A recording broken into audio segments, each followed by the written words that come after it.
Good morning ninth class. आज हम आपको कबीर की साखियाँ एवं शब्द करवा रहे हैं। कबीर दास जी कौन है, आइए इनके बारे में देखें। कबीर दास जी निर्गुण काव्य धारा के सर्वश्रेष्ठ संत कवि कबीर दास हैं और उनका रचित ये पाठ है। इन साखियों में अनुभव एवं ज्ञान के महत्व पर बल दिया गया है। साखी शब्द क्या होता है? साखी का अर्थ है प्रत्यक्ष ज्ञान, यानी कि जो ज्ञान अपनी आँखों से, अपने अनुभव से प्राप्त किया गया है, वो कबीर जी ने आपको देने की कोशिश की है।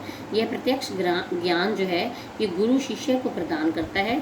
जगह जगह भ्रमण कर प्रत्यक्ष ज्ञान प्राप्त करके कबीर जी का अनुभव क्षेत्र विस्तृत हो गया था। इसलिए उनके द्वारा रचित साखियों में अवधी, राजस्थानी, भोजपुरी और पंजाबी भाषाओं के पर्याप्त शब्दों का प्रभाव स्पष्ट दिखाई देता है। इसलिए इनकी भाषा को सधुकड़ी कहा जाता है। सधुकड़ी मतलब साधुओं की भाषा। साधु लोग हर जगह घूमते हैं तो उनकी भाषा में हर भाषा के शब्द आ जाते हैं। तो आइए देखिए, पहली साखी है। मान सरोवर सुभर जल, हंसा केली कराई, मुक्ता फल मुक्ता चुगई, अब उड़ी अनत न जाई। मान सरोवर जो है, ये प्रस्तुत साखी में संत कबीर ने आत्मा परमात्मा के संबंधों के रहस्य को स्पष्ट किया है कि आत्मा और परमात्मा का क्या संबंध है।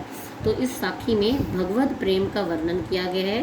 भक्त ईश्वर भक्ति में लीन हो जाते हैं। जो भी भक्त हैं हमारे यहाँ पर, हम सब प्रभु की भक्ति में लीन हो जाते हैं। और ज्ञान रूपी जीव जो है, जीव मतलब हमारी आत्मा, आत्मा को जीव कहा जाता है, वो मन रूपी सरोवर में विहार करता है। मान सरोवर जो है, मन रूपी सरोवर, उसमें विहार करता है। विहार करना मतलब घूमता है, और वहाँ वह मुक्ति रूपी मोतियों को चुगता है। हम सभी मुक्ति के लिए प्रयास कर रहे हैं, तो मुक्ति रूपी मोती को चुगते रहते हैं, तब उसे और कोई भटकने की आवश्यकता नहीं पड़ती। जीव, जीव यानी आत्मा। आत्मा को जब ईश्वर प्रेम की प्राप्ति हो जाती है, तब जीव इधर उधर नहीं भटकता, वह सांसारिक मोह माया के बंधनों से मुक्त हो जाता है।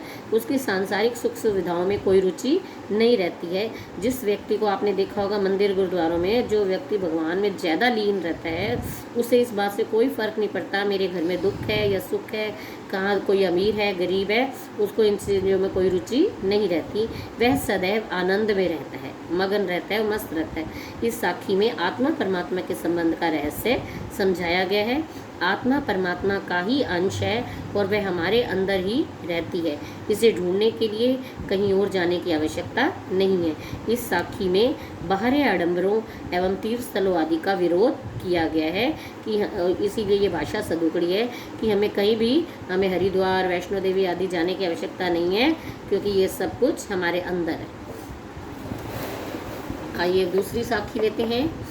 प्रेमी ढूंढत मैं फिरूं, प्रेमी मिले न कोई, प्रेमी को प्रेमी मिले, सब विष अमृत होई।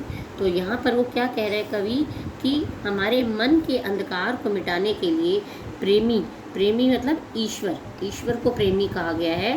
तो ईश्वर की खोज में हम लोग इधर उधर भटकते रहते हैं। कभी हम किसी तीर्थ पर जाते हैं, कभी हम किसी मंदिर में जाते हैं, कभी गुरुद्वारे में, तो वो हम भटकते रहते हैं, क्योंकि जीवन में सच्चा प्रेमी अर्थात ईश्वर मिल जाने पर जीवन सफल हो जाता है।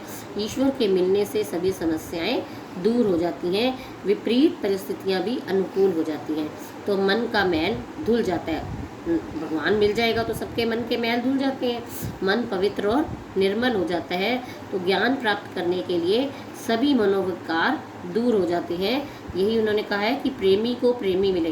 प्रेमी, पहला प्रेमी किसके लिए लगाया गया है? हम भक्तों के लिए, जो हम भगवान को ढूंढते हैं। और दूसरा प्रेमी किसको कहा गया है? भगवान को।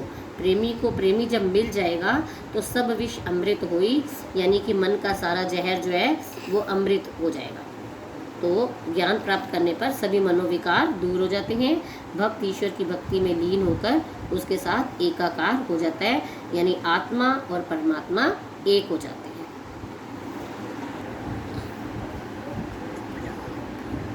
आइए अब तीसरी साखी देखते हैं कबीरदास जी की। हस्ती चढ़िए ज्ञान कऊ, सहज दुलीचा डारी, स्वान रूप संसार है, भूकन दे जखमारी।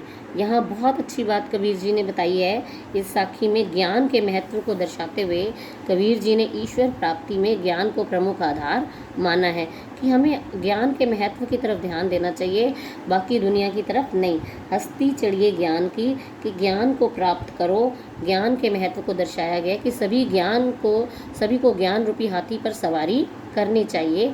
इस ज्ञान रूपी हाथी पर सहज साधना रूपी गलीचा बिछाना चाहिए।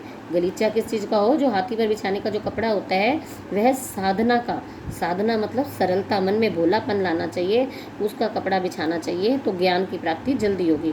ज्ञान प्राप्ति हो जाने पर जीवन धन्य हो जाता है, जीवन वैभवपूर्ण हो जाता है। इस प्रकार स्वान रूप संसार है, भूखन दे जगमारी। तो दुनिया के लिए आगे वो क्या कह रहा है? जीवन में किसी प्रकार के अभाव का अनुभव हमें तब नहीं होता, मनुष्य के इस जीवन में भटकना रुक जाता है। कभी ने इस अज्ञानी संसार की तुलना कुत्ते से किया है। कहते जो लोग तुम्हारे काम में बाधा डाल रहे हैं वो दुनिया के लोग हैं, वो कुत्ते के समान हैं। जिस प्रकार हाथी को देखकर कुत्ता भौंकता है, लेकिन हाथी पर तो कोई फर्क नहीं पड़ता, हाथी अपनी चाल में चलता रहता है। ठीक उसी प्रकार संसार में ज्ञानी को देखकर अज्ञानी व्यक्ति जो हैं वो चिढ़ते रहते हैं और वे बेकार में अपना समय नष्ट करते हैं और कुत्ते की तरह निरर्थक जीवन व्यतीत करते हैं। मुख्य भाव ये है कि अज्ञानी व्यक्ति व्यर्थ में अपना समय बर्बाद करता है और ज्ञान के बिना जीवन निरर्थक और सारहीन माना गया है। तो ज्ञान ईश्वर प्राप्ति का प्रमुख आधार है। तो इसीलिए कवि ने कहा है कि ज्ञान की सहज साधना का वर्णन किया है, इसमें कोई आडंबर या दिखावा नहीं होना चाहिए। ठीक है, इसमें रूपक अलंकार का प्रयोग हुआ है, ढोंग एवं आडंबरों का विरोध किया गया। अगला है, पखा पखी के कारणे सब जग रहा बुलान, निरपक होई के हरि भजे सोई संत सुजान। यहाँ पखा पखी का मतलब होता है पक्ष विपक्ष। ठीक है, बुलान मतलब भूल रहा है, निरपक्ष यानी निष्पक्ष, जो किसी के पक्ष में नहीं पड़ता, वही सुजान है, ज्ञानी है। तो किस तरह से बनेगी अब आगे देखिए भावार्थ इसका। इसमें प्रस्तुत साखी में मनुष्य को वाद विवाद में न पड़कर निष्पक्ष भाव से प्रभु की भक्ति में लीन होने की प्रेरणा दी गई है कि हमें किसी की भी तरफ नहीं पड़ना चाहिए।